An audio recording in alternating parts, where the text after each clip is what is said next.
Real estate investing is a proven, reliable way to build wealth and achieve financial freedom.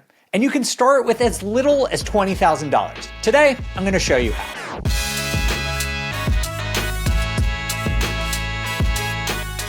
Hey everyone, it's Dave from BiggerPockets, and today I'm going to be responding to a question I saw on the BiggerPockets forums. The community member's name is Elizabeth, and she asks, what would you do with $20,000? She writes, hi there, I am brand new to investing, but have spent years wanting to do it, just need to take action. The problem is figuring out where to spend the money I have. I have $20,000 I'd like to invest. If you were me and just needed to start investing and get my feet wet, what would you do? I feel like I just analyze every option and then never have confidence to do anything. Thank you. All right, so Elizabeth, first of all, congratulations, because saving up $20,000 is a huge accomplishment. But as you probably know, real estate is a very capital intensive business. Even though you're able to take out loans and mortgages, you do need a considerable amount of money to invest. $20,000 is going to be enough. I'm going to share with you a couple excellent ideas, but you should also know that when you have $20,000, you're not going to have the total catalog of real estate investments available to you, but I'm going to share these two great ideas that can get you into the game right away. First option is a owner-occupied rental property strategy, which is sometimes called a house hack. Basically, this means you buy a property. Ideally, it's going to be either a duplex, a triplex, or a quadplex, so 2, 3, or 4 units. You're going to live in one of those units, and then you are going to rent out the other ones. And this is a really advantageous strategy because it allows you to put less money down. And when you're starting with only $20,000, you probably want to put as little down as possible. Now, when you're buying a property, you can't take the entire $20,000 and put it towards a down payment. You actually have other cash needs. You're going to need some money for closing costs. Usually that's going to be $3 to $5 grand. And you're going to need some cash reserves, which for a property like the ones I'm going to suggest, I'd say probably needs to be $3 grand. So I'm just going to estimate here and say that we're going to need $7,000 of our $20,000, not even for the down payment. And I know that can be a little bit shocking to someone, but it's really important to set this money aside because you're going to need it. And that will leave us with still a decent amount of cash, $13,000 to put towards a down payment. Now you're probably wondering, if you only have $13,000, how much of a house can you actually buy? What price point could you be looking at? And this is where the house hack or the owner-occupied strategy really comes in. Because if you're buying a traditional rental property, you're going to have to put usually 25% down for that rental property. And if you do the math, $13,000, you put in 25% down, that means all that you're going to be able to afford is $52,000 properties. Now, I look at markets all over the country, and I can't say, honestly, that I know even a single market where you can buy a solid, responsible property for $15,000. So that is just not going to work buying the traditional rental property. But the great thing about owner-occupied like house hack means that you get access to different types of loans. The 25% down that I was just talking about is specific for investor purchases. But when you're owner occupied, you get a residential loan, which means that if you use an FHA loan, you can put as little as 3.5% down. Now, this is a really big game changer. And again, it is only available to people who are willing to live in these properties.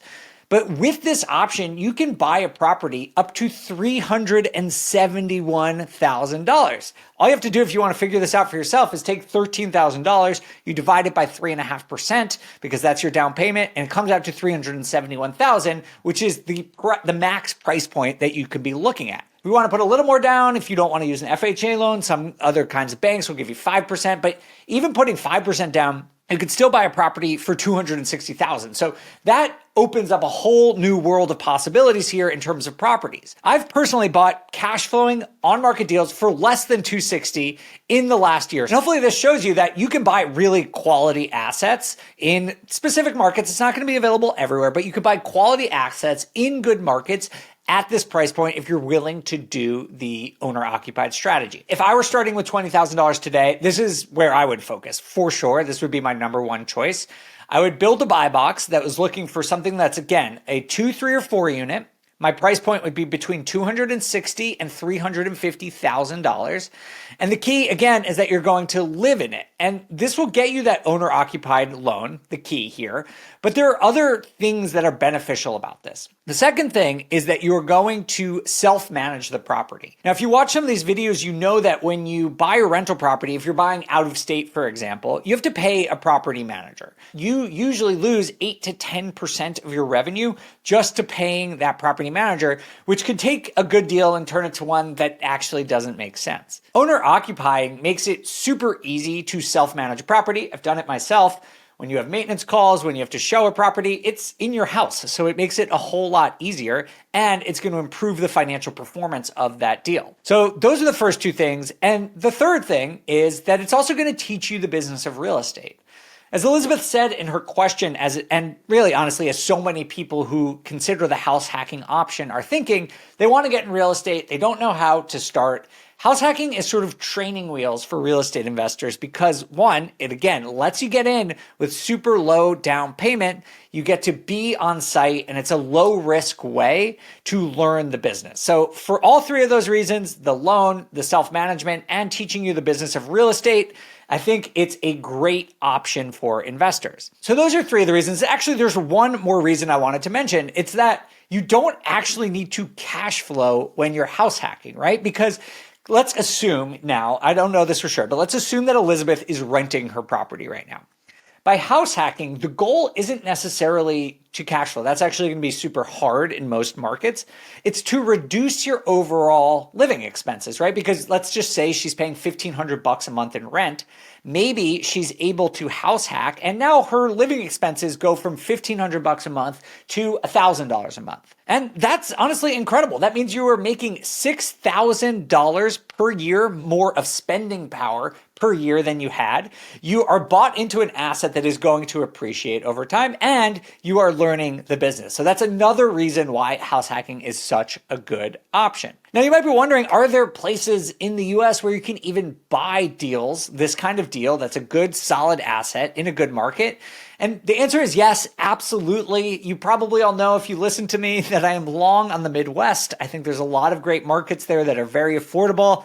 I'll just throw out Indianapolis and Des Moines as two good options. You could do it in the Southeast or in sort of the middle of the country. I like Huntsville, Alabama. I like Oklahoma City, or even in Western and upstate New York, like Syracuse and Rochester. There are good options in this price point all over the country. It's definitely going to be harder on the coast. You're not going to be able to do this in California or Washington or near New York City. But in a lot of the other places in this country, you can definitely do this.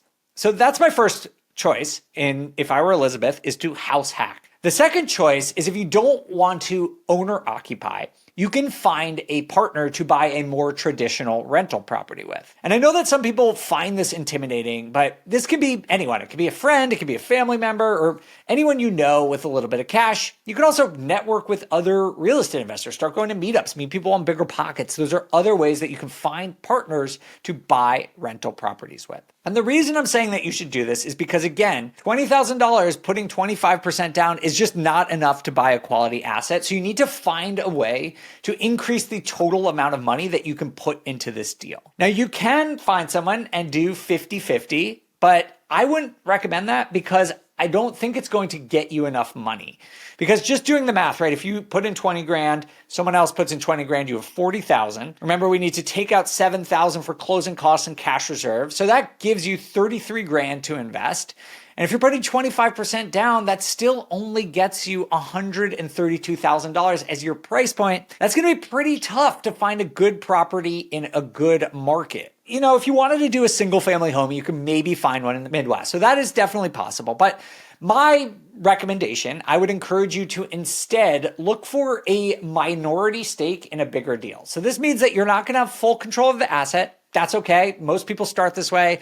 I started with 3 partners. I had a 25% stake. It worked out totally fine. But basically, maybe you can find one partner who could put in 50 grand. That would put you in a totally different position. Or maybe you find 2 partners and all 3 of you put in $20,000. That's going to give you a totally different position to invest from. Let's just use the example of finding one partner with $50,000. That's going to give you 70 grand total. When you subtract the closing costs and the cash reserves, that gives you $63,000 to invest with. And if you do the math, that means you can invest $250,000 about to buy your next rental property. Again, that puts you in the right range for solid rental properties that are going to appreciate, that are going to be in good markets. And if you're going to do that, let me just recommend you should go find the deal. I mean, you might be able to do it where you go out and find someone who's looking to raise money for a property. You can absolutely do that, but Elizabeth said in her question that she wants to learn real estate. And so I would recommend, Elizabeth, you go find the deal, learn that skill, bring in another investor, get practice at this.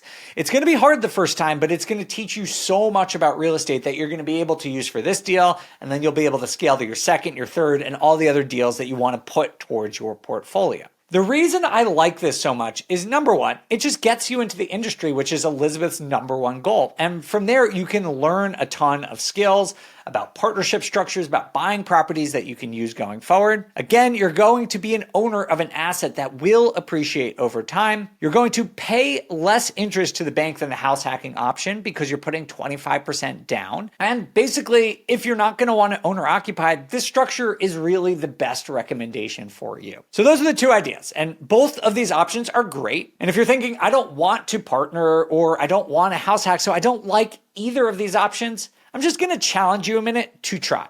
I personally have done both of these, and almost every real estate investor I know have done them as well. They are great ways to start investing. And if you're not willing to make at least some trade-offs, right? You don't want to own or occupy, you don't want to find a partner, then maybe real estate investing just isn't for you. You should put your money in a more passive type of investment, like an index fund. It won't offer as many benefits, but it doesn't require being an entrepreneur like real estate investing does. Or you could buy rates, that's, an option, but it's not the same thing. Private real estate is where you really get the biggest upside.